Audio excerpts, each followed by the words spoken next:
At 18, Emily Carter had $86, one backpack, and nowhere to sleep.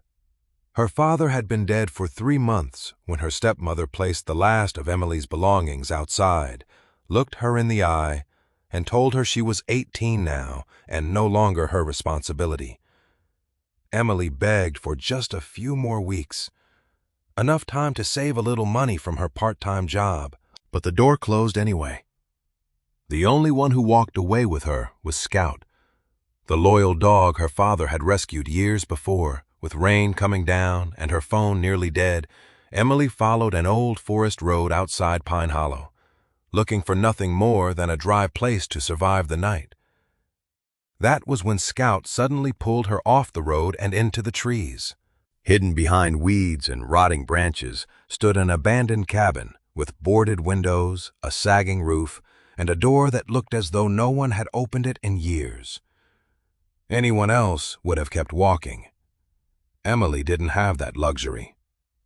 When she later told people in town where she had spent the night, some warned her the cabin was worthless, unsafe, and better left to collapse. One man even laughed and asked what kind of future an 18-year-old homeless girl expected to build inside a rotting shack. Emily didn't care. For the first time since her father died, she had 4 walls around her and Scout beside her. But shortly after midnight, Scout began behaving strangely. He crossed the dark cabin, stopped beside an old wooden bed, and started scratching furiously at one particular floorboard. Emily pulled him back. He returned to it. She pressed her hand against the wood and knocked once. Solid. Then she knocked a few inches farther over. Hollow. Emily found a rusted iron bar and pried at the board until the nails finally gave way. Beneath the floor was a narrow black space, and something had been deliberately hidden inside it. Something wrapped carefully enough to survive years beneath that abandoned cabin. Emily reached into the darkness, never imagining that what she was about to pull out would force her to question everything her father had told her about the mother who supposedly abandoned her, and reveal why this forgotten cabin had been waiting for Emily long before she ever needed a home. But before we go back to the night Emily was kicked out and discover what Scout had really found beneath that floor, tell me in the comments where you're listening from and what time it is where you are right now. I always love seeing how far these stories travel and knowing who is listening with us tonight or starting a brand new day with us. Wherever you are, I hope your morning, afternoon, or evening brings you something good. And if you enjoy emotional stories about ordinary people, hidden family secrets, and second chances that arrive when everything seems lost, subscribe to the channel so you don't miss the next one. Now, let's go back to the moment Emily stood outside the only home she had ever known. With $86 in her pocket, Scout at her side, and a door closing behind her. Vanessa Carter set Emily's second duffel bag on the front porch and let it fall against the railing. That's everything. Emily stared at the bag, then at her stepmother for a moment. She genuinely believed she had misunderstood. 3 months ago, her father had been standing in this doorway reminding her to take an umbrella to work. Now his work boots were gone from the mat. His truck was gone from the driveway. And the woman he had married 5 years earlier stood between Emily and the only home she knew. I get paid Friday, Emily said. She hated how small her voice sounded. If you give me a few weeks, I can save enough for a room. Vanessa folded her arms. She looked exhausted rather than angry, which somehow made it worse. Emily, we've discussed this. You discussed it? I thought you meant I should start looking. You're 18. I turned 18 11 days ago. Vanessa glanced toward the street as if worried the neighbors might hear. The mortgage doesn't disappear because your father died. Neither do the bills. I can't support both of us, Emily almost said. I'm his daughter. Instead, she looked past Vanessa into the hallway. Her father's framed photograph still sat on the narrow table beside the stairs. Daniel Carter was smiling in it, one hand raised against the sun. He had been 47 when a heart attack killed him before an ambulance could reach the hospital. Emily still sometimes woke expecting to hear his coffee maker downstairs. "Just until I figure something out," she said. "Please." Vanessa's expression tightened. "I'm sorry." The door closed. Emily remained on the porch with her backpack, 2 bags and $86 in her wallet. Scout sat beside her. The German Shepherd mix stared at the closed door, ears lifted. Then he scratched once at it. "Don't," Emily whispered. Scout looked at her and back at the door. He had waited there every evening when Daniel worked late, recognizing the sound of his car before Emily did. He waited now with the same patient certainty. Nobody opened the door. Emily clipped his leash onto his collar. "Come on, boy." She carried one duffel over her shoulder and dragged the other until the wheels caught on the sidewalk cracks. She had nowhere to go. A girl from work had once said Emily could crash on her couch if things with Vanessa got bad, but her landlord allowed no pets. Emily looked down at Scout. Giving him up was the one solution she refused to consider. He was the last living thing that still felt connected to her father. By late afternoon, she had abandoned the heavier duffel behind a grocery store after stuffing what she could into her backpack. She bought a bottle of water and a cheap packet of crackers, then immediately regretted spending the money. Scout drank from her cupped palm. Emily ate 3 crackers and gave him 1. "Great birthday present, huh?" she murmured. His tail tapped the pavement. Clouds had been gathering over Pine Hollow since noon.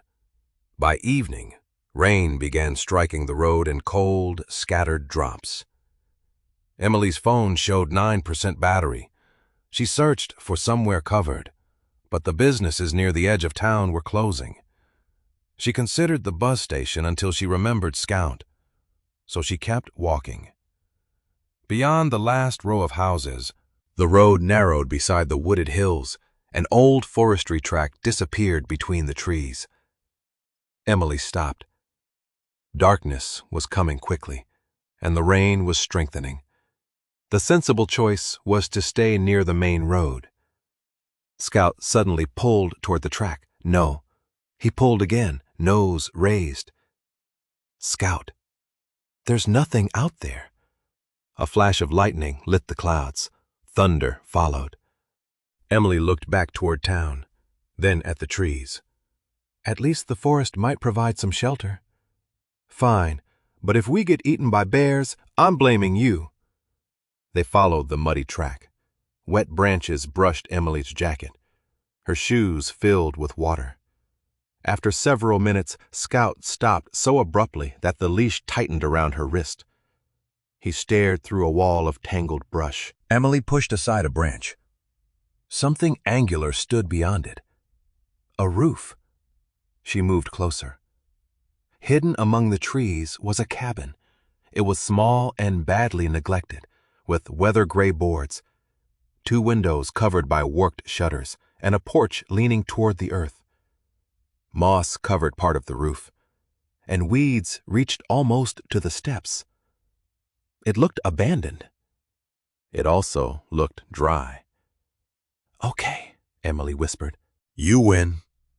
The front door resisted until she put her shoulder against it. It opened with a crack of swollen wood. Emily used her phone flashlight. Dust covered a single main room. There was an old table, 2 chairs, a rusted wood stove, cupboards, and a narrow wooden bed against the far wall. No electricity, no running water that she could find. A dark stain spread across one section of the ceiling, and rain dripped steadily into a metal pot someone had left beneath it years ago. But most of the floor was dry. Emily checked the corners and under the bed before letting Scout off the leash. Luxury accommodations. She shut the door against the storm. A stack of old wood beside the stove was damp at the edges, but dry underneath. Her father had taught her how to build a fire when she was 12. It took 4 attempts and nearly all the paper she could find, but eventually a weak flame caught. Warmth slowly entered the room. Emily sat on the floor with her back against the bed and pulled Scout close. For the first time since leaving the house, she stopped moving. That was when the tears came. She pressed her face into Scout's fur so hard that he shifted under her weight. "I'm sorry," she whispered. She wasn't sure whether she meant for bringing him here, for failing to have a plan, or for being unable to keep the home her father had promised would always be hers. Scout licked her wrist. Emily wiped her face. "We'll figure it out tomorrow." Rain hammered the roof. The stove clicked softly as the metal warmed. Emily spread her jacket on the wooden floor and tried to make a place for them to sleep. Scout circled twice but would not settle. Instead, he walked to the old bed and lowered his nose. "Scout," he sniffed along the floorboards. Emily closed her eyes. Scrape, scrape, scrape. She opened them. Scout was digging at one particular board beneath the bed frame. "Hey, stop!" She pulled him away. The moment she released his collar, he returned and scratched harder. Emily crawled over, irritated and tired. "What is it?" Scout backed away. Emily pressed her palm against the dusty board. Nothing looked unusual. She curled her fingers and knocked once. A dull, solid thud answered. She moved her hand several inches and knocked again. The sound changed. Hollow. Emily froze. She knocked once more. Hollow. Beneath the floor of the abandoned cabin, there was empty space. Emily kept her hand over the floorboard, listening as if the hollow space might answer her. Scout stood beside her with his nose pressed near the gap between 2 planks. Outside. Rain rattled against the cabin roof. "Probably mice," Emily said, though she didn't believe it. She knocked again. The sound was unmistakable. Something was beneath the floor. She searched the cabin by phone light and found a rusted iron poker beside the wood stove. Sliding its narrow end into the seam, she pushed down. Nothing happened. She tried again until the wood groaned and one nail lifted. Come on. The second nail resisted longer. When it finally tore free, Emily pulled the board upward enough to expose a narrow black cavity. Scout immediately shoved his nose toward it. Back. She held his collar and aimed her phone into the opening. Dirt, cobwebs, wooden supports. Then the light caught a dull metal edge. Emily reached down carefully. Her fingers touched fabric. She pulled until a rectangular object came free and landed beside her in a cloud of dust. It was a small tin box wrapped in oilcloth, the fabric brittle but still tightly folded around it. Someone had not dropped this beneath the floor by accident. Someone had hidden it. Emily unwrapped the cloth. A tiny padlock held the box closed. Rust had almost swallowed the keyhole. She tugged at it, then tried the iron poker, but the lock refused to move. Of course, Scout sniffed the box eagerly. "You find buried treasure and forget to find the key." His tail moved once. Emily almost laughed. The sound surprised her. Less than 12 hours earlier, she had been standing outside her father's house while Vanessa shut the door. Now she was sitting on the floor of a cabin she hadn't known existed, trying to open a box hidden beneath a bed. Her phone flashed a low battery warning. 2%. Emily stopped. Whatever was inside could wait until daylight. She wrapped the box again and placed it beside her backpack. Sleep came in short pieces. Every drip from the ceiling woke her, and twice she heard branches scrape the roof. By morning, the storm had weakened, but water had spread across one corner of the cabin. Emily's first practical problem was obvious if she intended to stay another night. She needed to keep the place from getting wetter, She explored by gray morning light. The cupboards held nothing useful except a chipped mug and a jar filled with rusted screws. A narrow pantry contained empty shelves. Near the back wall, however, she noticed pencil marks on the wooden door frame. At first, she assumed they were scratches. Then she leaned closer. Short horizontal lines climbed the frame at irregular intervals. Beside one was faded handwriting. Lily, 7. Emily ran her thumb over the letters. Higher up were other marks too faded to read. Lower down, almost hidden beneath grime, was another. Emily, 4. She stared at it. Her name wasn't unusual, that was all. Then she saw the next line. Emily, 5. Her stomach tightened. She stepped back. No. Scout looked up from the floor. Emily rubbed the writing with her sleeve, expecting the letters to disappear with the dirt. They remained. Emily, 5. She had been 5 when her parents were still together. She remembered their old house, kindergarten, her father making pancakes on Sundays.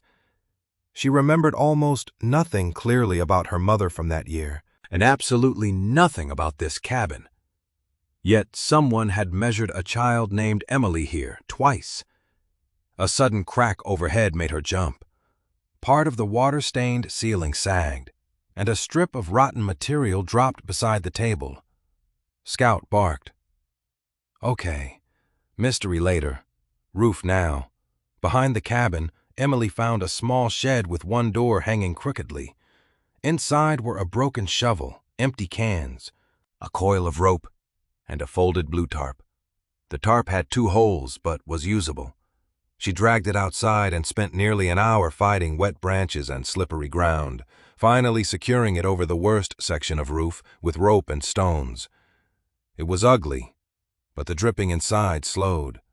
By the time she climbed down, her jeans were muddy and her hands stung from splinters. Smoke from the chimney must have carried farther than she realized. Late that morning, Scout growled toward the front door. Emily grabbed the iron poker before hearing a woman call from outside. Hello? Emily opened the door only a few inches. An elderly woman stood on the porch wearing a green raincoat and sturdy boots. Her silver hair was tied at the back of her neck. She looked past Emily toward the stove. Saw smoke, she said. Thought kids might be messing around up here. I'm not messing around. The woman studied Emily's damp clothes, then Scout, then the backpack beside the bed. Her expression softened slightly. You staying here, Emily? Tightened her grip on the door. Just for now. This place hasn't had anybody living in it for years. I'm not hurting anything. I didn't say you were. The woman glanced toward the patched roof. That tarp yours. Found it in the shed. You put it up alone? Emily nodded. The woman looked at her differently after that. I'm Ruth Bell. I live down the lower road. Emily? Ruth waited. Emily what? Something in the question made Emily hesitate. Carter. Ruth went completely still. Her eyes moved from Emily to Scout, and then slowly across the cabin behind them. Yes. Ruth's face had lost its casual curiosity. Hearing her father's name from a stranger hit Emily harder than expected. You knew my dad? Ruth didn't answer immediately. She stepped closer to the doorway and looked inside as though the room contained a memory Emily couldn't see. How do you know him? Emily asked. Ruth exhaled. I knew who he was. That's not an answer. No, Ruth said quietly. It isn't. Emily thought of the measurements on the doorframe. She thought of the locked tin box beside her backpack. Have I been here before? Ruth's gaze snapped back to her. Emily knew immediately that she had asked the right question. Why would you ask that? There's writing inside. Ruth said nothing. My name is on the wall. For several seconds, only water dripping from the porch roof broke the silence. Ruth looked suddenly older. Emily stepped fully outside. "What is this place?" Ruth's eyes moved toward the trees before returning to the cabin. "You should get that roof properly covered before the next storm. Please don't do that." "Do what?" "Pretend you didn't hear me." Ruth's mouth tightened. She descended one porch step, then stopped. Emily thought she was leaving without another word. Instead, Ruth turned around. "Your father came through Pine Hollow more times than you probably know." Emily felt the cold air against her wet sleeves. Why Ruth looked at the sagging roof, the shuttered windows, and the chimney still sending a thin thread of smoke into the morning sky. "Because Daniel spent years making sure nobody tore this place down." Emily watched Ruth disappear down the muddy track until the green raincoat vanished behind the trees. Her words stayed behind. "Your father spent years making sure nobody tore this place down." Emily returned inside and shut the door. Scout followed her to the bed, where the oilcloth-wrapped tin box waited beside her backpack. "So he knew," she whispered. Daniel had known about the cabin. He had come to Pine Hollow without telling her, and somehow her name had been written on a doorframe here when she was 4 and 5. Emily picked up the box. In daylight, she could see that rust had eaten through one side of the small padlock. She wedged the iron poker through its loop and twisted. Once, twice. On the third attempt, the corroded metal snapped. Scout jumped at the sound. Finally, Emily lifted the lid.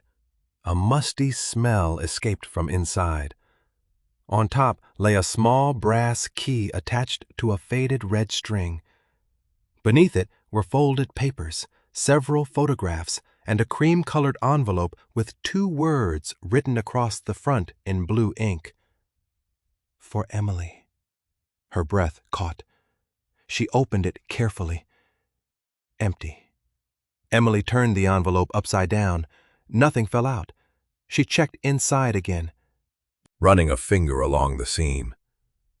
Whatever had once been meant for her was gone. Why hide an empty envelope? Scout rested his chin on her knee. Emily set it aside and unfolded the papers. They were property tax receipts, some so old the ink had faded. She recognized her father's name immediately. Daniel Carter.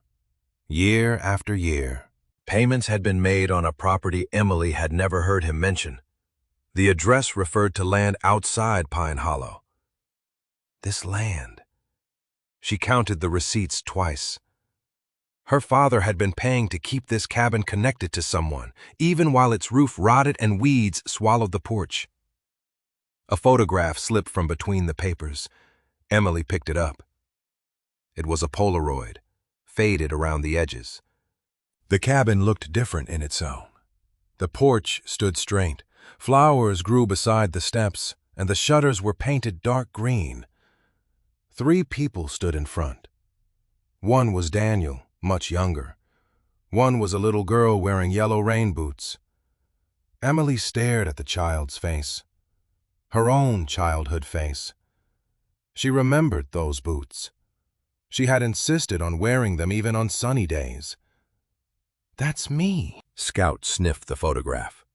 The third person should have been standing beside her. Only part of a shoulder remained. Someone had cut that person from the photograph with scissors. Emily turned it over.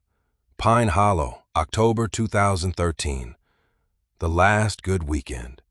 She had been 5. Suddenly, the marks on the doorframe were no coincidence. She had been inside this cabin. She simply couldn't remember it. A knock made her nearly drop the photograph. Scout barked and rushed toward the door. Emily Ruth called. "It's me." Emily opened the door and found Ruth with a young man carrying 2 sheets of plywood under one arm and a toolbox in the other.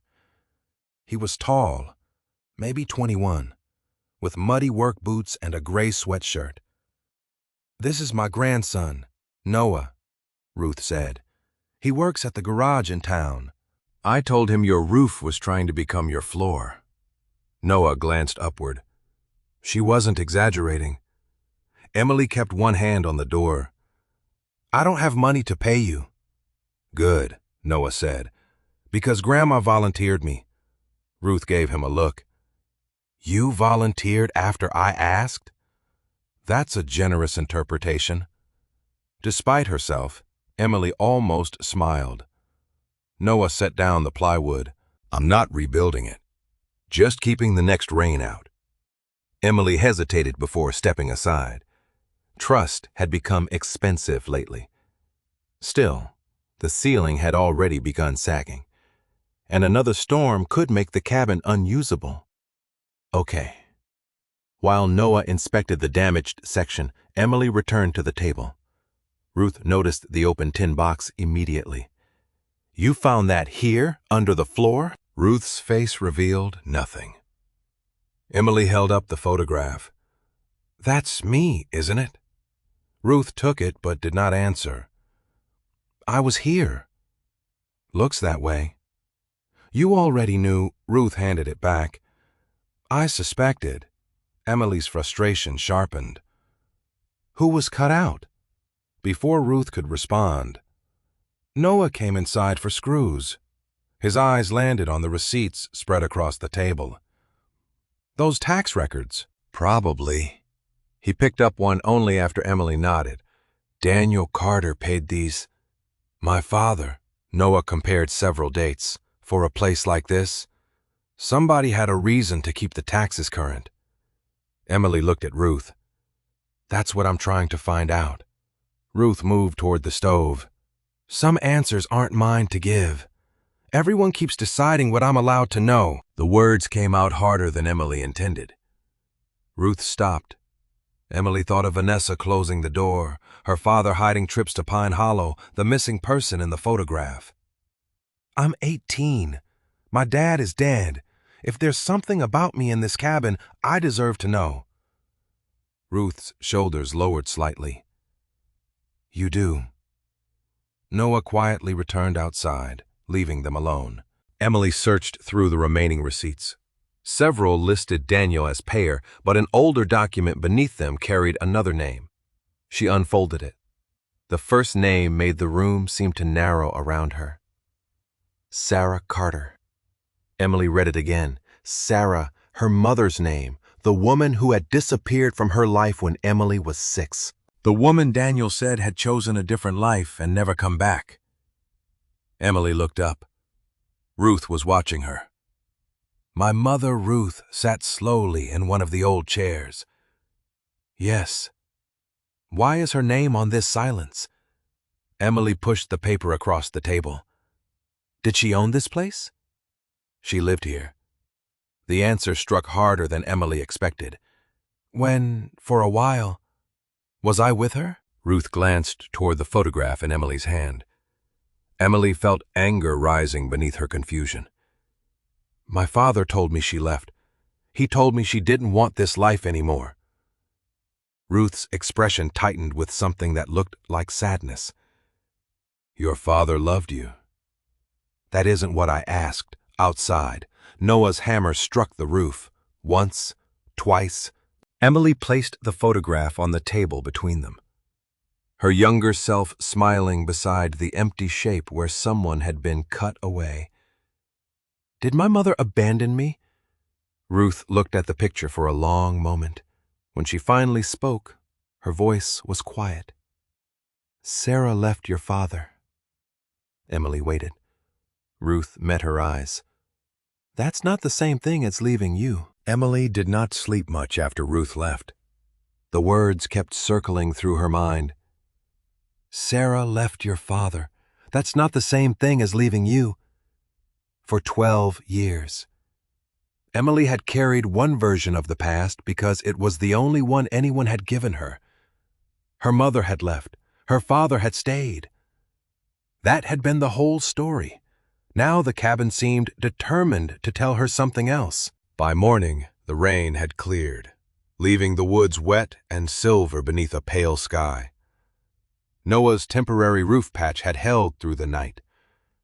Emily stood beside the old desk near the wall, turning the small brass key from the tin box between her fingers. She had tried it on the front door, the shed, and the rusted padlock before remembering the desk had one narrow drawer that would not open. The key fit. She twisted carefully. The lock clicked. Finally, she whispered. Scout raised his head from beside the stove. Emily pulled the drawer, but it moved only an inch before catching. She tugged harder. A panel inside shifted with a dry scrape. Instead of an ordinary drawer, a shallow compartment slid forward from beneath it. Inside was a stack of envelopes tied with faded blue ribbon. Emily stopped breathing for a second. The first envelope was addressed in handwriting she did not recognize. Emily Carter. Beneath her name was the address of the house where she had lived with Daniel when she was 6. Her fingers trembled as she untied the ribbon. The postmark was 12 years old. The return address listed Sarah Carter, Pine Hollow. Emily opened it. The first line made her sit down. My sweet Emily, I don't know if your father will let you read this, but I need to keep writing anyway. Emily swallowed hard. Scout came closer and rested his chin against her thigh. She continued.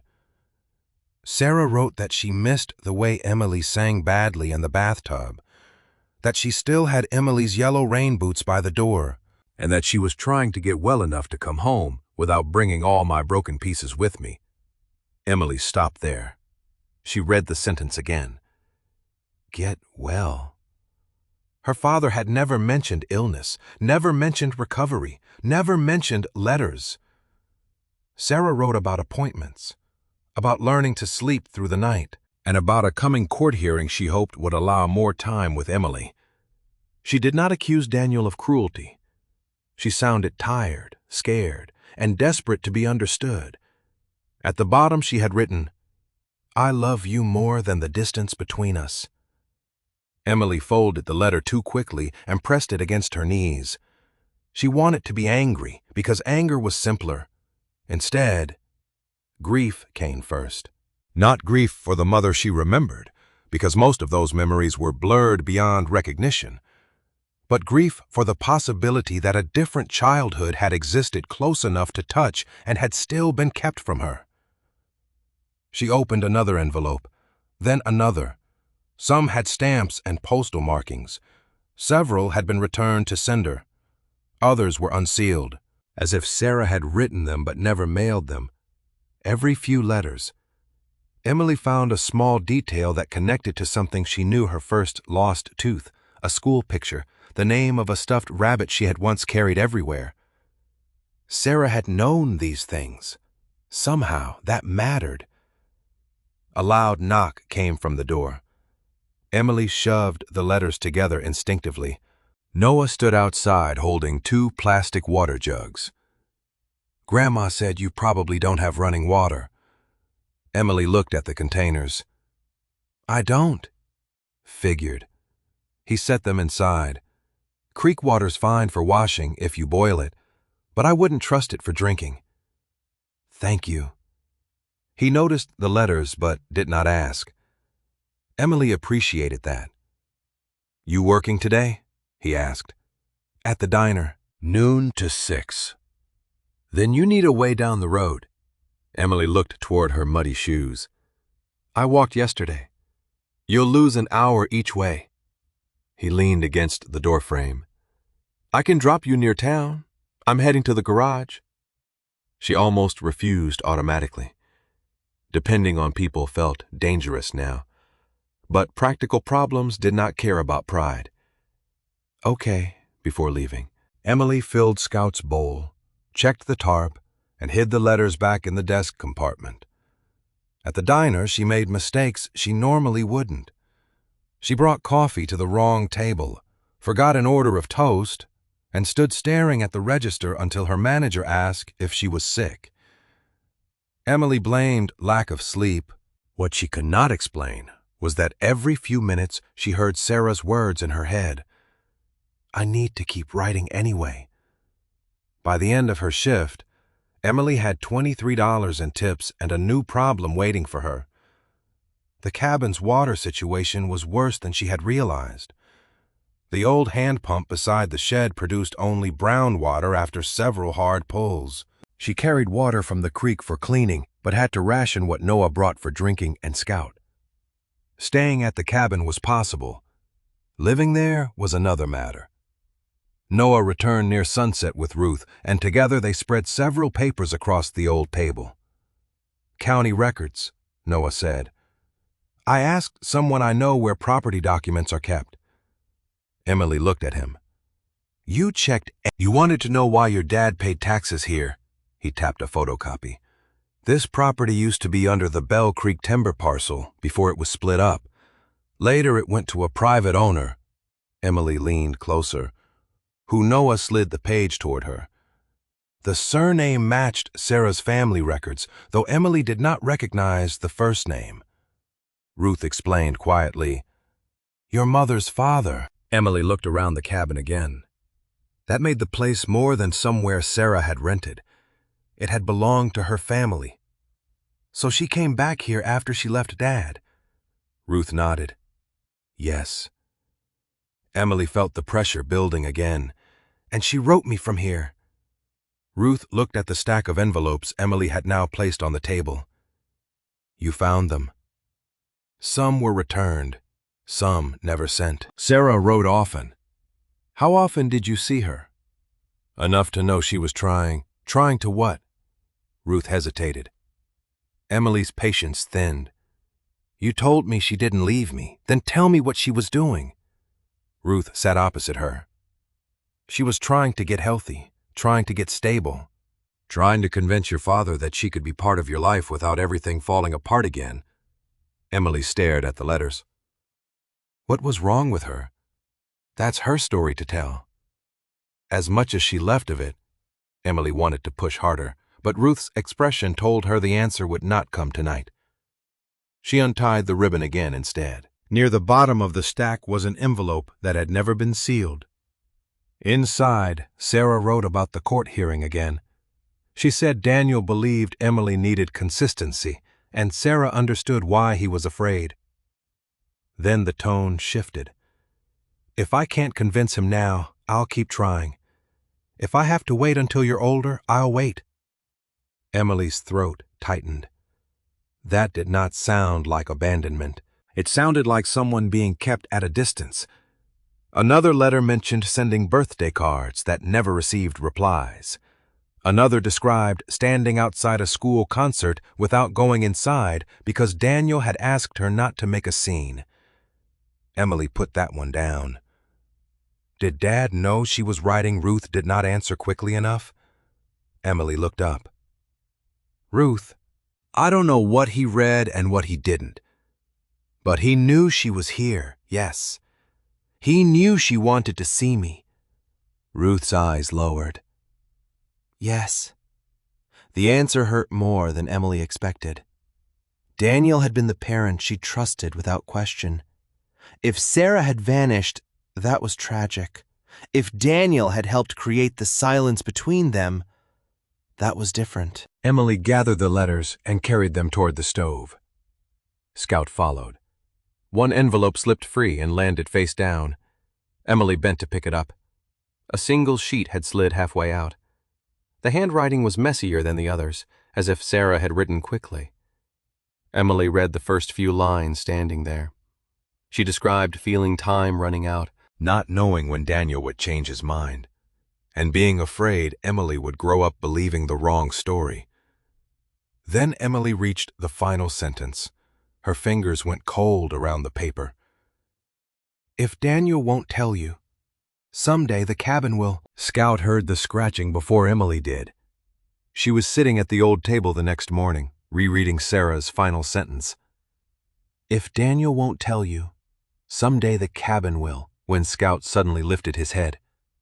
A faint rustling came from the pantry. He crossed the room, nose low, and pressed himself against the wall. Mouse Emily asked. The scratching came again. Scout pawed at a narrow section of paneling behind the lowest shelf. Emily pulled him back before he damaged it. Then noticed something odd. The boards covering that section were newer than the surrounding wall. Not new, exactly, but less weathered. Noah arrived an hour later carrying a small bag of roofing nails. Emily showed him the panel. "Could just be an old repair," he said. "That's what I thought." Scout immediately returned to sniffing the seam. Noah crouched and ran his fingers along the edge. Or somebody covered something. They removed the pantry shelf first. Several screws had rusted solid, and one stripped completely before Noah managed to work it loose with pliers. Behind it, the panel shifted. Emily's pulse quickened. "Careful," Noah said. "Could be rotten framing." They pulled the first board away. Cold, stale air moved through the opening. Scout pushed forward, but Emily caught his collar. Noah removed another board, then another. The dark gap widened into a doorway. Emily stared. There was a room behind the wall. It was barely larger than a closet, with one boarded window and a ceiling low enough that Noah nearly touched it when he stepped inside. Dust lay thick across everything. A child-sized wooden bed stood against one wall. Beside it was a tiny table, a bookshelf, and a faded rug patterned with yellow flowers. Emily remained in the doorway. Something about the room made her afraid to enter. Noah looked back. "You okay?" She nodded, even though she wasn't. On the bed sat a stuffed rabbit, one ear folded over its face. Emily stopped breathing. She knew that rabbit, not from a photograph, from somewhere deeper. A memory arrived without warning. Small hands holding a soft ear, yellow boots beneath a table. A woman laughing somewhere nearby. Then it disappeared. Emily crossed the room and picked up the rabbit. Dust coated its fur. But beneath it she could see pale blue fabric. "I had one like this." Noah said nothing. Emily turned it over. Stitched into the bottom of one foot was a crooked letter E. Her father had sewn that letter after she carried the rabbit to preschool, and another child had the same toy. She remembered him complaining that he was terrible with needles. "It's mine." Her voice cracked. Scout sat beside her. Emily looked around again, no longer seeing an abandoned room. A row of children's books stood on the shelf. Several had her name written inside. Crayon drawings had been pinned to the wall, their colors faded but recognizable. A red house, 3 stick figures, a dog that looked more like a horse. One drawing showed the cabin beneath an enormous yellow sun at the bottom. In a child's uneven handwriting was Emily. "She made this room for me," Emily whispered. Noah looked toward the bed. "Looks that way." Emily sat on its edge. For 12 years, she had believed her mother walked away and built a life that had no place for her. Yet Sarah had kept her rabbit, her drawings, her books. She had prepared a bed. Whatever had happened between her parents, this room did not belong to a woman who had simply forgotten her child. Scout began sniffing beneath the little table. He nudged a cardboard box tucked against the wall. Emily pulled it into the light. Inside were envelopes, dozens of them. Each carried her name. Emily, age 7, Emily, age 8, Emily, age 9. Some were labeled birthday, others Christmas. One simply said, "For when you think I stopped loving you." Emily covered her mouth. Noah stepped toward the doorway. "I'll give you a minute." "No!" He stopped. Emily looked at him. "You don't have to leave." It was a small sentence, but saying it surprised her. Noah sat on the floor near the doorway while Emily opened the birthday letter marked 7. Sarah wrote about the cake she wished she could bake and wondered whether Emily still hated strawberries. The next letter asked if she still drew animals. Another described the cabin in winter and promised that Emily's room would stay ready, year after year. Sarah had written to a daughter who never answered. Emily did not open them all. She couldn't. She pressed the bundle against her chest and cried quietly while Scout leaned against her legs. Noah stayed without trying to comfort her with words. That helped more than words would have. By afternoon, Emily had carried the letters into the main room. She was wiping dust from the rabbit when a car engine sounded outside. Scout rose immediately. Emily stepped onto the porch. Vanessa's car stopped near the trees. Her stepmother got out, wearing office clothes unsuitable for the muddy road. Her gaze traveled over the tarp, plywood, and open cabin door. "So it's true," Vanessa said. Emily stiffened. "What are you doing here?" "Someone in town told me you were staying in an abandoned cabin." "I'm fine." Vanessa looked unconvinced. Then she saw the papers on the table through the doorway. "What did you find?" The question came too quickly, Emily noticed. "Why?" Vanessa climbed the porch steps. "Emily, if there are documents belonging to your father, they need to be handled properly." "They were hidden here?" "That doesn't mean they're yours." Emily felt something inside her harden. "My name is on half of them." Vanessa looked past her toward the tin box. "Daniel had papers concerning this property." Emily went still. "You knew about the cabin." "I knew there were records. I didn't know what they meant." "Then why didn't you tell me?" Vanessa's jaw tightened. "After your father died, I had bills, insurance forms, probate paperwork, everything at once. I found notes about taxes being paid on property I'd never heard of. I didn't know whether it was an asset or a liability. So you kept it from me." "I was trying to understand what your father left behind." "You mean what he left you?" Vanessa's face flushed. "That's unfair. You threw me out 11 days after I turned 18. Silence settled between them. Vanessa looked away first. "If you found Daniel's legal papers, I need to see them." "No." "Emily, no." Vanessa stared at her for another moment, then turned sharply and walked toward her car. Scout followed Emily down the steps, watching Vanessa. As Vanessa opened the driver's door, Scout suddenly barked. His ears went forward. He moved toward the car, pulling at Emily's hand when she caught his collar. "Scout, stop!" He barked again. Staring through the rear window, Emily followed his gaze. A cardboard box sat on the back seat beneath a folded coat. Written across its side in thick black marker was handwriting she recognized instantly. Her father's. Emily Pine Hollow. Emily's grip tightened around Scout's collar. She looked at Vanessa. "You said Dad left nothing else." Vanessa's hand remained on the car door for several seconds. Neither woman moved.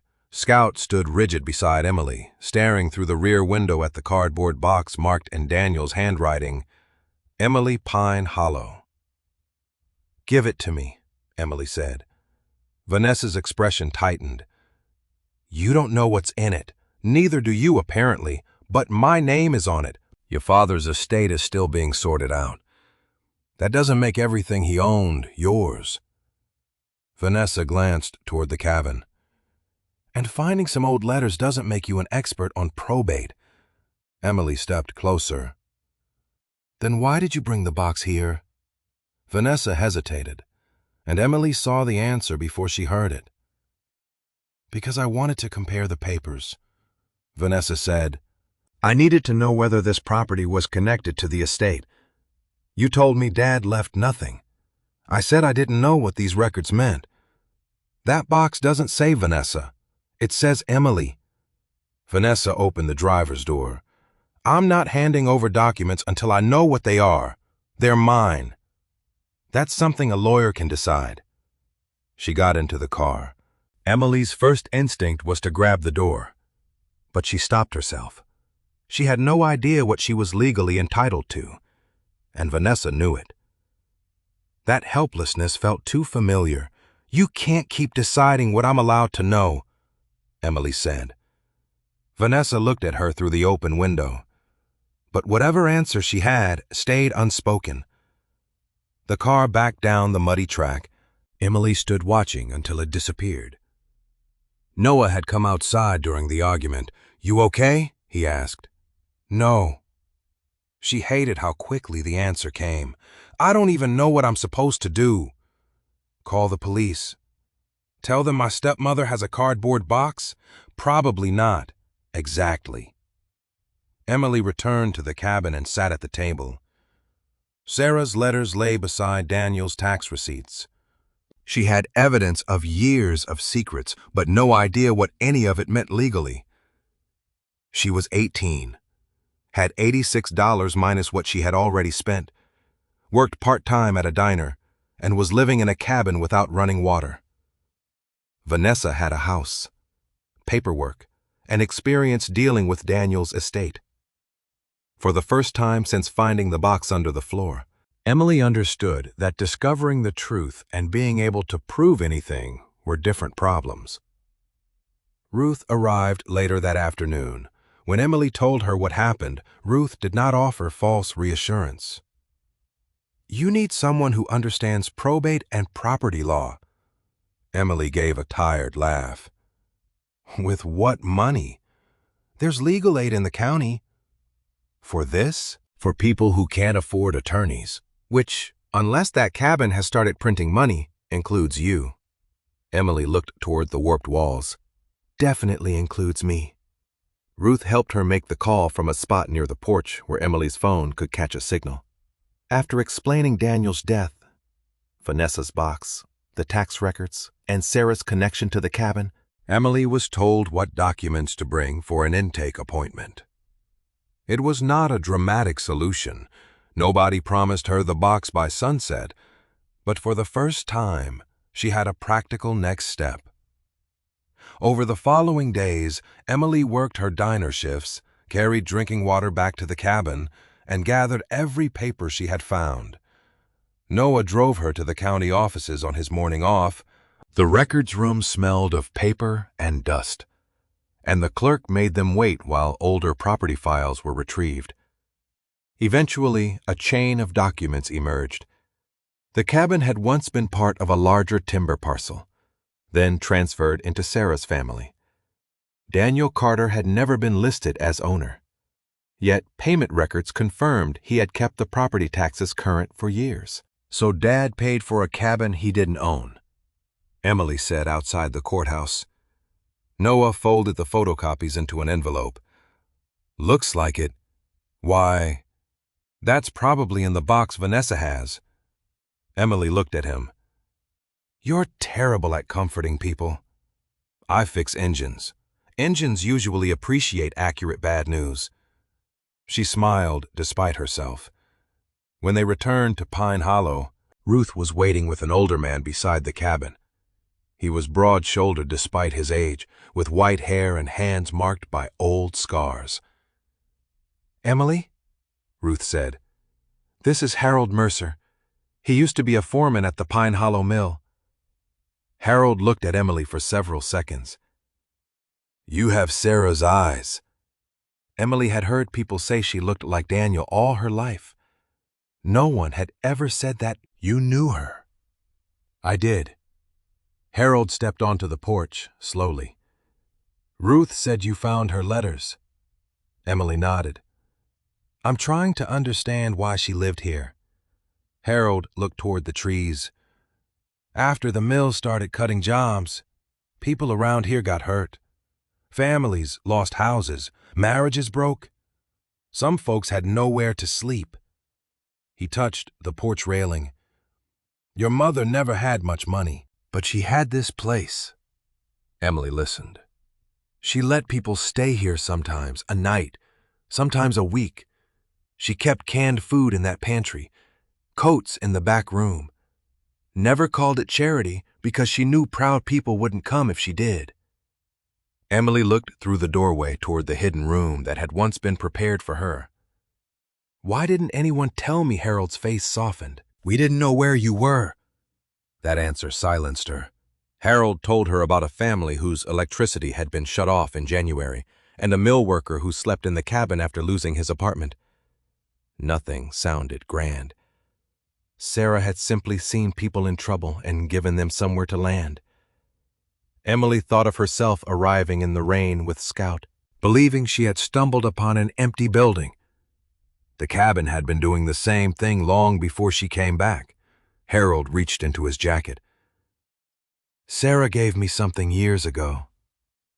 In his palm was an old cassette tape inside a cracked plastic case. Emily stared at it. Why keep it? She asked me to. Written across the label were 2 words. For Emily. Harold had an old cassette player in his truck. They brought it inside and set it on the table. Emily sat with Scout pressed against her leg while Harold inserted the tape. Static filled the room. Then a woman's voice emerged. Emily's entire body went still. Hi, sweetheart. Sarah. Older than the voice in Emily's faint memories, but unmistakably gentle. Emily covered her mouth. The recording was short. Sarah spoke about the cabin, about hoping Emily would remember the yellow flowers by the porch, and about wishing she had made better choices when things were difficult. Then her voice became quieter. I don't know when you'll hear this. Maybe you'll be grown. Maybe you'll be angry with me. You have every right to be. Emily's eyes filled. Scout rested his head against her knee. Static crackled. Then Sarah said, If I don't get the chance to bring you back here, your father knows what I want done with the cabin. The cassette clicked to a stop. But Emily remained beside the table, with her hand resting on Scout's neck. Your father knows what I want done with the cabin. Sarah's voice had transformed Daniel's cardboard box from something Emily wanted into something she needed. 2 days later, the legal aid attorney confirmed what Emily had suspected. Papers clearly marked for her and containing her personal records could not simply be withheld because Vanessa was handling parts of Daniel's estate. A phone call followed, then another. Vanessa argued that she had been protecting estate documents. The attorney asked her to bring the box in so its contents could be identified properly. By Friday afternoon, Emily was sitting in a small legal aid office with Vanessa across from her. The cardboard box rested between them. Emily recognized every stroke of Daniel's handwriting. Emily Pine Hollow. Vanessa would not meet her eyes. I didn't open everything, she said. But you opened some of it, yes. And still didn't tell me? Vanessa folded her hands. I was afraid there might be property your father never disclosed.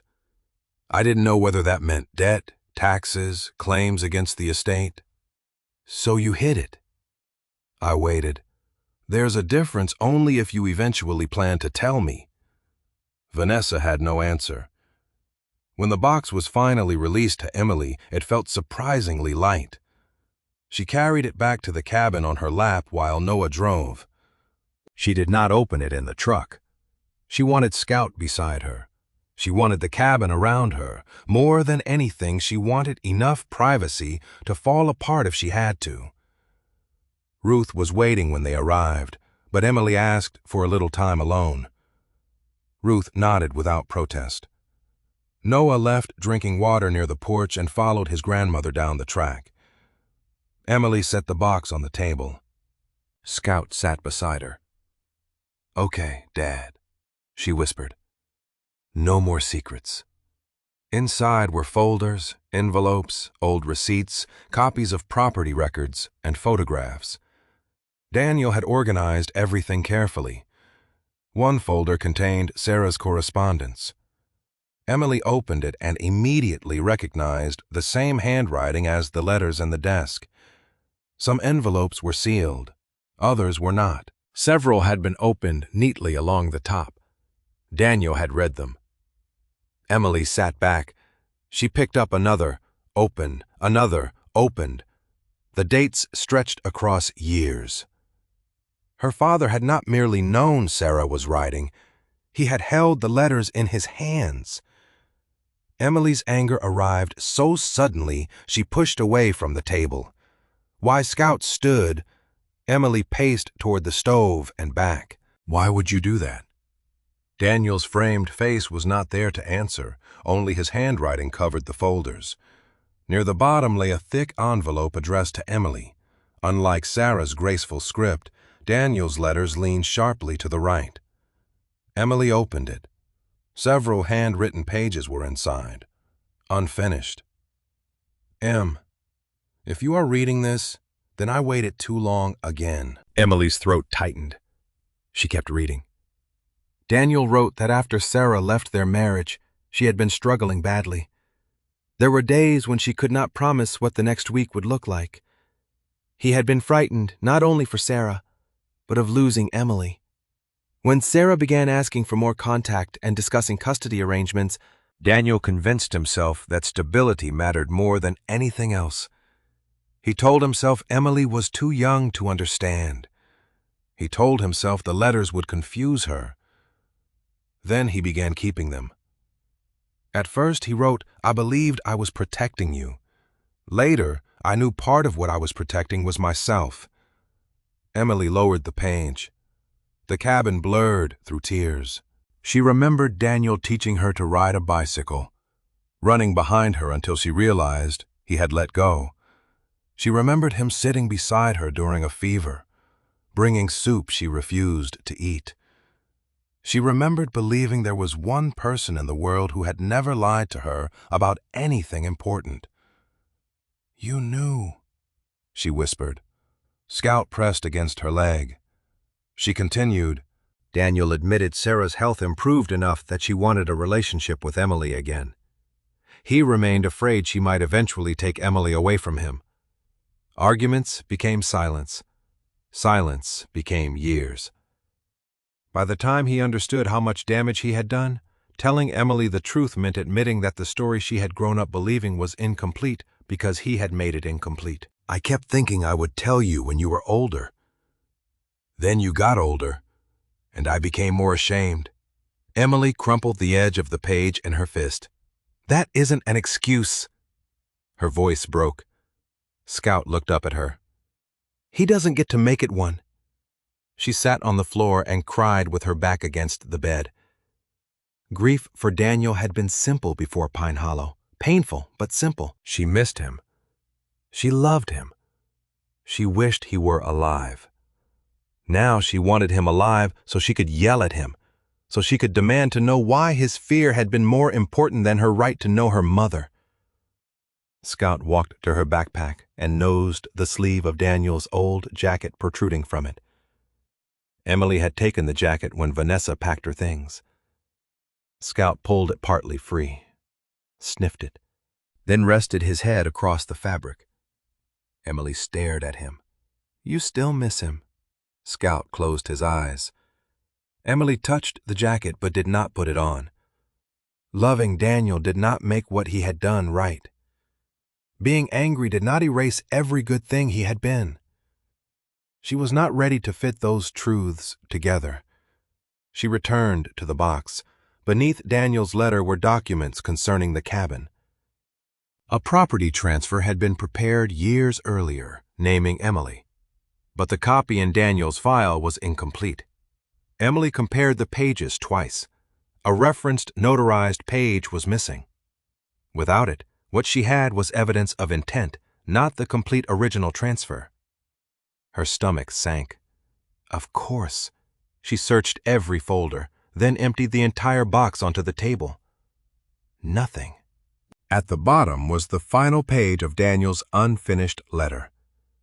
His handwriting became hurried near the end. Sarah made her wishes clear about Pine Hollow. "I should have handled it years ago, but I kept paying the taxes because I could not let the place disappear before you knew the truth." Emily stopped. That explained the receipts. Daniel had not been preserving the cabin for himself. He had been keeping it alive until he could confess. The final paragraph ended abruptly. "If something happens before I take you there, the copy I have may not be enough. Sarah never trusted me with the original after everything that happened between us." Emily leaned closer. One final sentence had been squeezed beneath it. "Ruth knows where Sarah put the original." Emily read the last sentence 3 times. Ruth knows where Sarah put the original. By the 4th, anger had replaced surprise. She folded Daniel's letter, pushed back from the table, and called Scout. Ruth's house sat down the lower road beyond the tree line, close enough to reach on foot.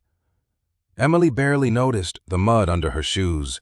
Ruth was on her porch trimming dead leaves from a potted plant when she saw Emily coming. One look at Emily's face made her put the scissors down. "You found Daniel's letter." Emily stopped at the bottom step. "You knew where the original deed was?"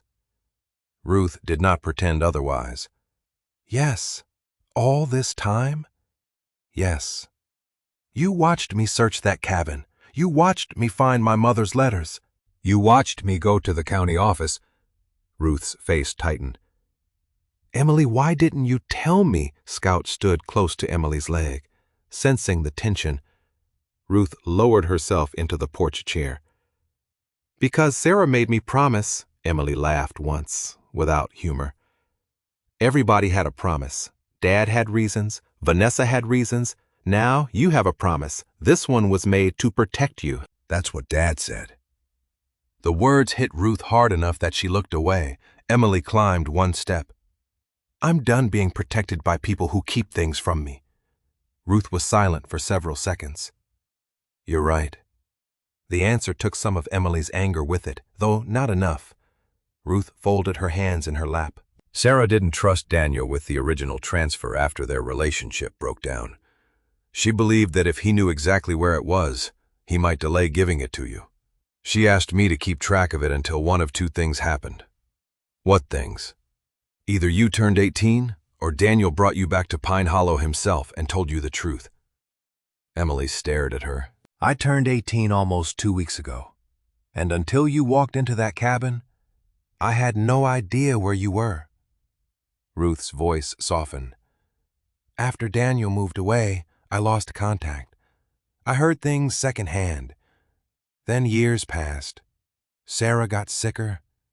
Daniel stopped coming around as often. I didn't know where he had taken you, and I had no legal authority to go searching for you." Emily looked toward the road. "So the night you found me at the cabin was the first time I had seen you since you were little." Ruth's eyes glistened. "I recognized Daniel in your face before you even told me your name." Emily thought of Ruth standing in the doorway, suddenly pale after hearing Carter. "Why not give me the deed then?" "Because you had just arrived, homeless, frightened, and confused. You didn't even remember the cabin. I wanted to be certain you were you, and I wanted you to know enough of Sarah's story to understand what she was leaving you."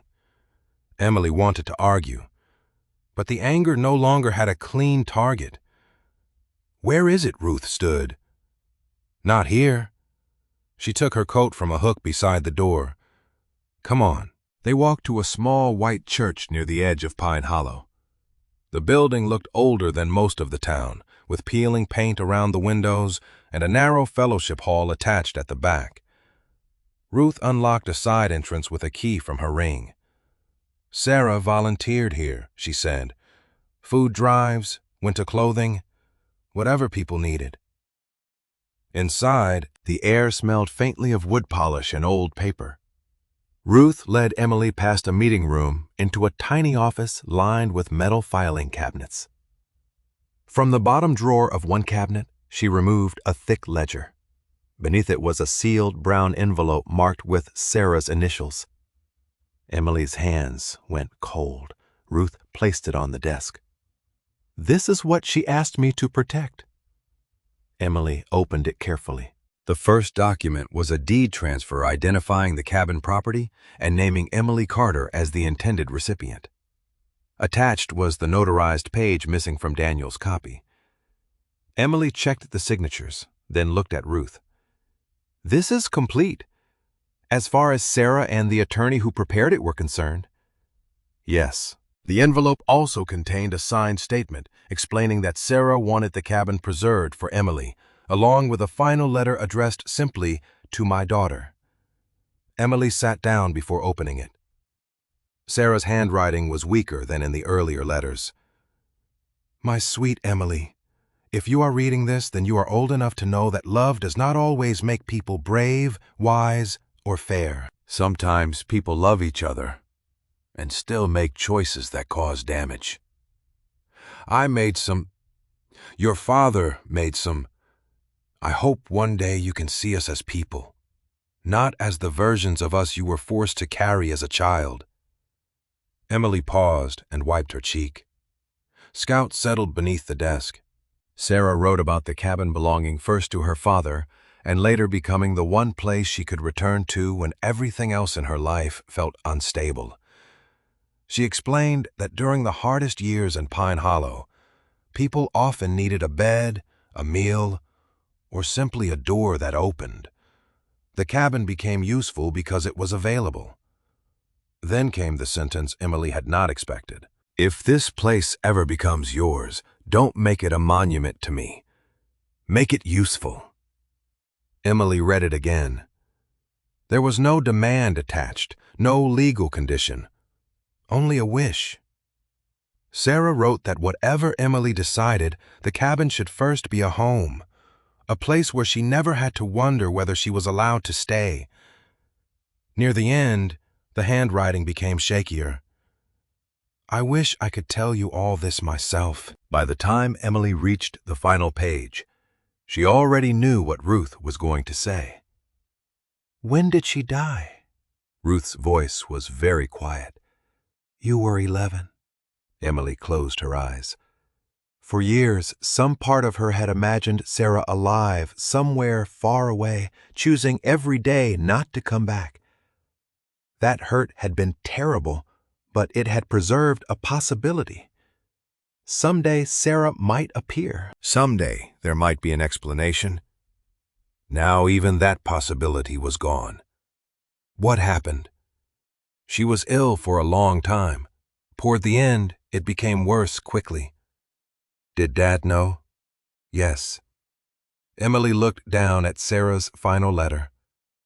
The grief that came was strange, arriving years late for a person she had barely been allowed to know. So she didn't just disappear. No, she kept writing. Yes. And she died still thinking I might never read any of it. Ruth's eyes filled. Yes. Emily pressed the letter against the table until her shaking stopped. Then she placed the complete deed back into the envelope. She had what she came for, proof, a legal path to the cabin, and the answer to the question that had followed her since childhood. Sarah had not left because Emily was unwanted. She had left a broken marriage, tried to recover, tried to return, and died before she could repair what the adults around Emily had allowed to become permanent. On the walk back, Emily carried the envelope under her jacket as if rain might somehow find it despite the clear sky. The cabin appeared between the trees, crooked but familiar now. Noah's roof patch still held. The blue tarp snapped lightly in the wind. For the first time, Emily looked at the building not as shelter she had stumbled upon, but as something someone had intentionally saved for her. That feeling lasted less than an hour. A county vehicle arrived while Ruth was still there. The inspector had been notified that the abandoned structure was occupied. He was polite, which almost made the news worse. He checked the sagging roof, the damaged foundation, the old wiring, the unusable pump, and the weakened porch supports. Then he handed Emily a notice. You can own it, he said, but you can't legally live in it like this. Emily stared at the paper. Repairs required before habitation. Roof, foundation, water, safety inspection. She thought of her diner wages and the few bills left in her wallet. How much would all that cost? The inspector gave her an apologetic look. More than a patch job, after he left. Emily sat on the porch steps with the deed beside her and Scout's head against her knee. She had finally found a home that belonged to her, and now she might not be allowed to sleep inside it. Harold arrived near dusk after Ruth called him. He read the notice, looked over the cabin, then looked toward the road leading back to Pine Hollow. "Your mother helped half this town when they had nowhere to go," he said. Emily stared at him. Harold folded the notice and handed it back. "Maybe it's time they knew her daughter came home." Harold did not promise Emily money. He promised to tell people the truth. 2 evenings later, he stood in the fellowship hall of the small white church while Emily sat near the back with Ruth, Noah, and Scout. Only 15 people had come. Emily counted them twice because she had imagined more after Harold's confidence. Some were elderly. A few looked as if they had stopped by only because someone had mentioned Sarah Carter's name. Harold held the county notice in one hand. "Most of you remember the mill layoffs," he began. "Some of you remember what happened afterward." The room grew quieter. He told them the cabin was still standing. He told them Sarah's daughter had returned to Pine Hollow at 18 without knowing the place belonged to her. He did not describe Vanessa throwing Emily out. Emily had asked him not to. She did not want pity to become another kind of dent. Harold simply explained that the cabin had sheltered Emily exactly as it had once sheltered other people, and now the county had declared it unsafe until repairs were made. For several seconds after he finished, nobody spoke. Emily felt foolish for coming. Then an older woman in the second row raised her hand. "Sarah let me stay there." Emily looked up. The woman twisted a wedding ring around her finger. "2 nights. My boys were 6 and 9. Their father had been drinking, and I needed somewhere he wouldn't look for us." She glanced at Emily. "Your mother gave us the bed and slept on the floor." A man near the wall spoke next. "She brought groceries to my mother after my dad got laid off." Another remembered Sarah leaving bags of winter clothes on porches without names attached. None of the stories were dramatic. That made them harder for Emily to dismiss. Her mother had existed in ordinary acts that nobody had thought important enough to record. By the end of the meeting, nobody had offered a miracle. Instead, a retired roofer said he had leftover shingles. A plumber offered several hours on Saturday. Someone else had usable lumber stored in a barn. Noah volunteered the garage trailer for hauling materials. Harold wrote everything down. Ruth leaned toward Emily. "Sometimes help looks like a pile of second-hand boards." Emily smiled through tears. "I'll take the boards." Saturday morning, the cabin road filled with trucks. Not dozens, 7. It was enough. Emily worked beside everyone. She hauled damaged boards, swept debris, carried nails, and learned how to hold a level properly after Noah caught her using it backward. "I knew that," she said. "Of course, I was testing you. Very responsible homeowner behavior." Scout followed the workers until Ruth finally tied his leash to the porch post to stop him investigating every toolbox. The repairs were not cosmetic. Rotten roof sections came off. Weak porch supports were replaced. The worst foundation area was braced and repaired. The old pump required more work than expected, but the plumber believed it could eventually provide safe water after the line was cleaned and tested. Emily watched the cabin become sturdier without becoming new. The scratches stayed. The weathered boards stayed where they were sound. Sarah's place was not being erased. Near noon, another car appeared on the forestry track. Emily recognized it immediately. Vanessa parked behind the trucks and stepped out carrying a metal toolbox. Conversation around the cabin softened. Emily put down the board she was holding. Vanessa stopped several feet away. This was Daniel's. She placed the toolbox on the porch. Emily recognized the dent near one corner. Her father had kept it in the garage for as long as she remembered. "Why are you bringing it?" "Because it should have gone with you." Vanessa looked around at the workers. "A lot of things should have." Emily waited. Vanessa rubbed her thumb against her palm. "I was scared after Daniel died. The mortgage, the debts, paperwork I didn't understand. Then I found records for property he'd never told me about. I thought if there was something valuable here, it might change what happened to the house. So you hid the box. Yes. And you threw me out. Vanessa's eyes lowered. Yes. Emily wanted an apology large enough to undo the porch, the duffel bags, the rain. And the moment Scout waited for a door that never reopened, no apology could do that.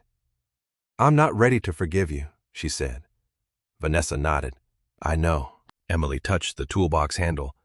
But I'll keep this. Vanessa gave a small, sad nod and left without asking to come inside.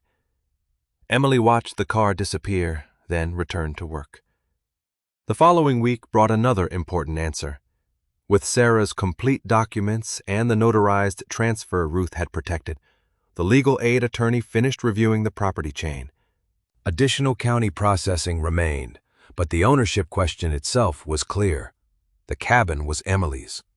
When the attorney told her, Emily asked twice, "Mine? Yours?" Emily walked back from Ruth's house with Scout and the confirmed paperwork tucked against her chest.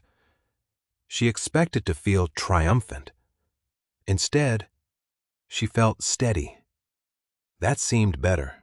The cabin no longer belonged to whoever had the loudest voice, the most paperwork hidden in a box, or the power to tell her to leave.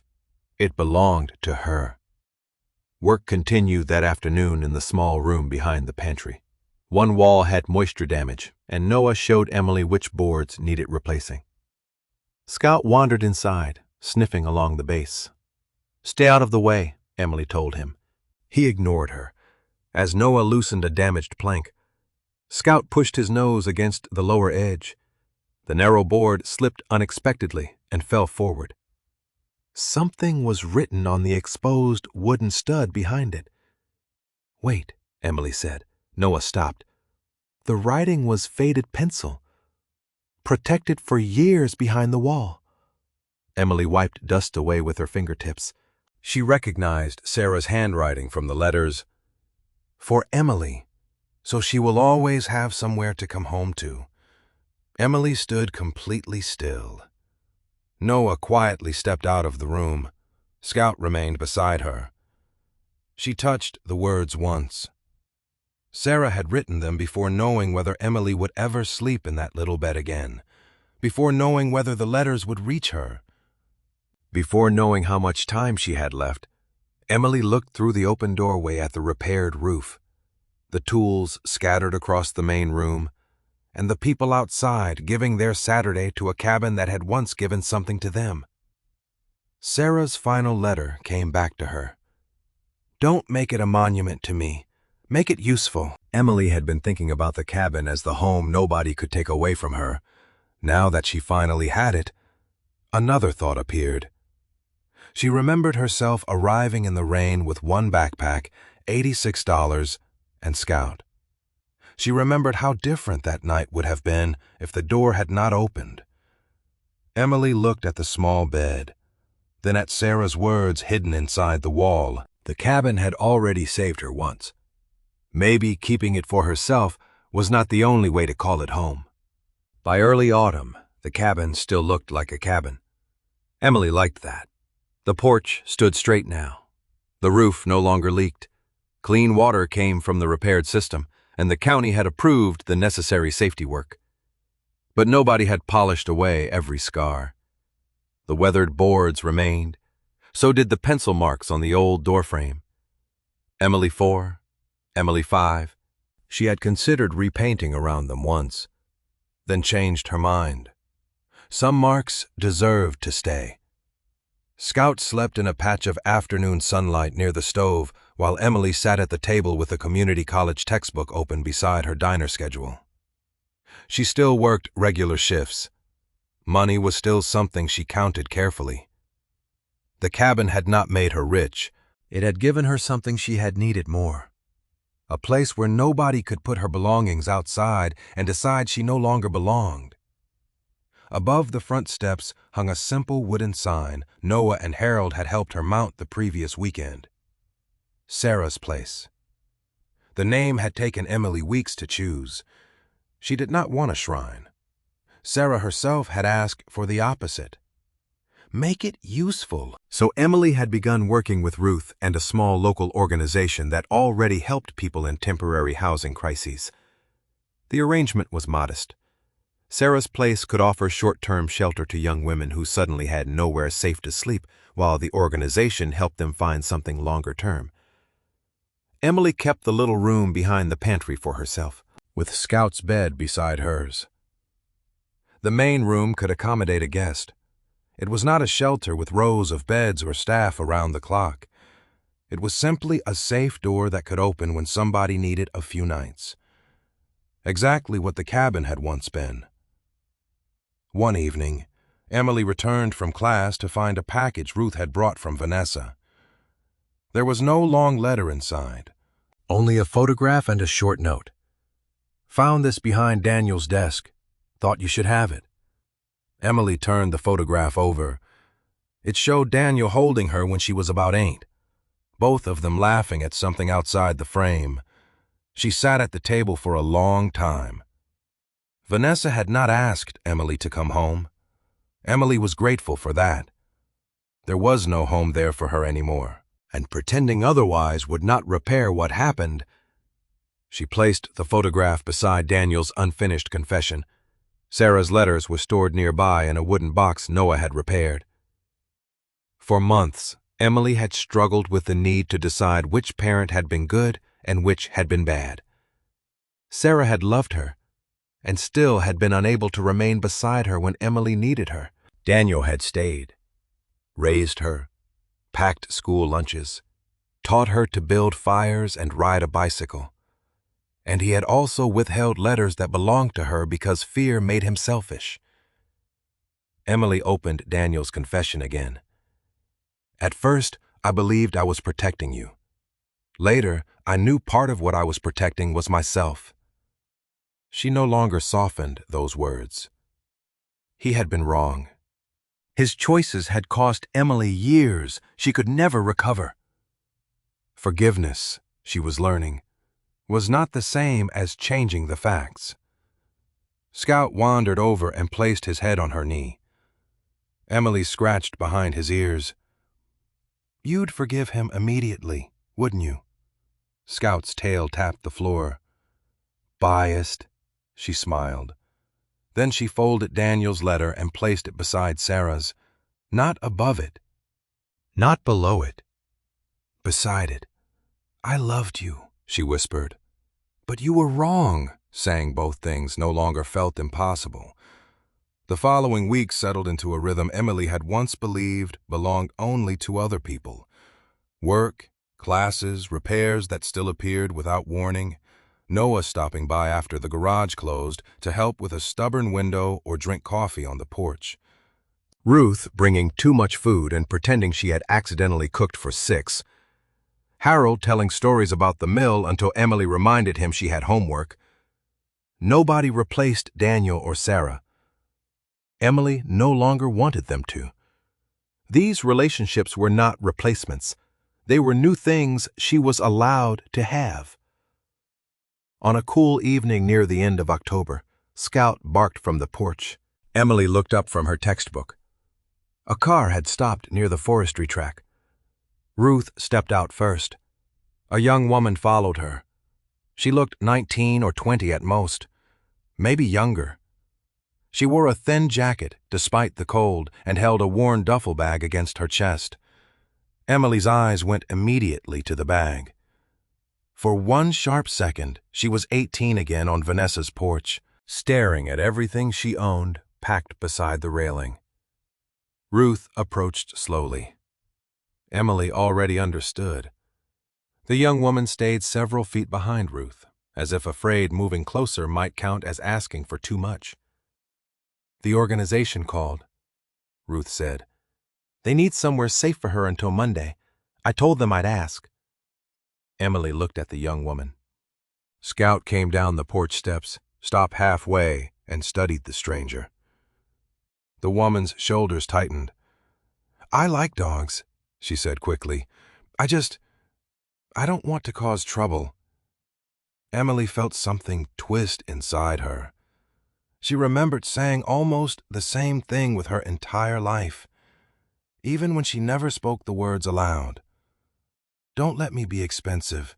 Don't let me need too much. Don't give anyone a reason to send me away. What's your name? Emily asked. The woman hesitated before answering. Emily nodded toward the cabin. They told you how this works? Just that I could maybe stay for a few nights. You can. The woman looked uncertain. Are you sure? Scout descended the remaining steps. He sniffed the duffel bag, then looked back at Emily. His tail moved once. Emily almost laughed. Months earlier, he had led her off a muddy road toward a building she thought was nothing more than shelter from rain. Now he walked back onto the porch and stood beside the open doorway as though showing someone else the way. Emily held the door wider. Come in. The woman crossed the porch slowly. As she stepped inside, her eyes moved across the wood stove, the table, and the old frame beside the pantry. You can put your bag anywhere, Emily said. We'll figure out the rest tomorrow. Tomorrow. Emily liked that word now. It no longer sounded like something she had to survive alone. Ruth remained outside, watching. Emily met her eyes and understood from Ruth's small smile that she was thinking of Sarah too. After the young woman settled near the stove, Emily paused beside the doorframe. The old measurements were still there, protected beneath a clear finish. Lily 7, Emily 4, Emily 5. They were evidence of a childhood Emily had almost lost entirely. But she no longer wanted the wall to speak only about what had been taken from her. Emily picked up a pencil from the table. Beneath the old marks, she wrote one new sentence. Nobody gets turned away tonight. She stepped back. Scout sat beside her. Outside, darkness settled over Pine Hollow, and light from the cabin windows spilled across the repaired porch and into the trees. Emily had once believed her mother abandoned her. Her father never lied to her. And home was something another person could take away by closing a door. None of those things were as simple as she had believed. Sarah had loved her from a distance she had desperately tried to cross. Daniel had loved her while making a choice that caused lasting harm. Vanessa had closed one door, but that door no longer defined Emily's worth. The cabin had not rescued her because it was valuable. It had rescued her because, on the worst night of her life, it had given her somewhere to stay. Now another frightened young woman was warming her hands beside the same stove. Emily looked once more at Sarah's words hidden behind the wall in the little room for Emily. So she will always have somewhere to come home to. She finally understood that having a home did not mean keeping its door closed. Emily returned to the main room, Scout following close behind, and gently shut the door against the cold.